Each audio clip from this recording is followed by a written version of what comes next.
In this little video, I will try to explain how the articles under bistandsarbeit, how they actually work. It can look a little bit complicated just in the start if you are new to Joomla, but I'll walk through it now, and then after some training, I think you can get around it. If I do an example, I will open the Mozambique website page. And first of all, you have a little text link to the website. Then you have this diagram. Then you have some different tabs, and on each tab you have some content. Like on Utdanning, you have 3 reports, and if I go to news about ADP Mozambique, I suddenly get something else. I will now go to the back panel and I go into the same article. So I find the Mozambique, and I go down to the editor. As you see, I see some T lines here that actually tells me how each line is formatted. You can switch this off if it is on in your place by clicking this. Here you see again you have the text from the start, and then you have the diagram, and all you can see is something called Plot-a-lot ID 17. So this is called a plugin. Every time you see these signs, it's a plugin, and plugin means that it takes something from somewhere else on the website and you can import it into an article. In this case, if I go to the back panel and go to components, I have Plot-a-lot here, and this is where I have all the diagrams. And if I look at the article again, it says ID 17, and ID 17 is this one.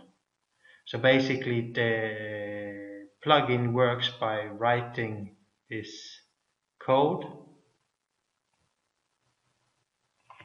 I just copy that. I open a notepad. So this code actually imports a diagram, and in this case it's 17. If I change the name to number 2, it will show me the Angola. It will show me the Angola diagram instead of the Mozambique, because number 2 here is Angola, and 18 would be Namibia for 2012, etc. So this is the first plugin that you see here. Then you have the next, which are the tabs. You see I have 2 tabs here, Utdanning and News from ADP Mozambique. How does it work? Well, these are also plugin, and it's called tab. Utdanning will create a first tab. Then I have the old reports. This is the old system of report, not the one that you're making now in Dropbox. So this is old, it's just to understand it. So on the tab Utdanning, it goes and gets some files from this PDF application.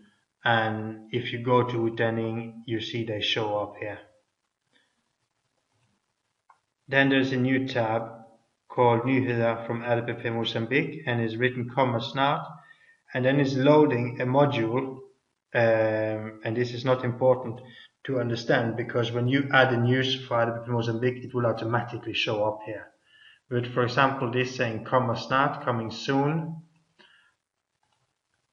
at least we can remove that because we already have the first news there. Okay, the spaces in between here is not so important. So if for example Mozambique only had now it only have 1 section. What if you wanted to have a second section about health, for example? It's very easy. You go back here, you take this tab from Utdanning, and you basically paste it in here and you just say health, and then you save it. When I look on the website now, I have a third tab called health, but it's empty. And it's empty because I haven't written anything under this tab. So if I write here are the reports, for example,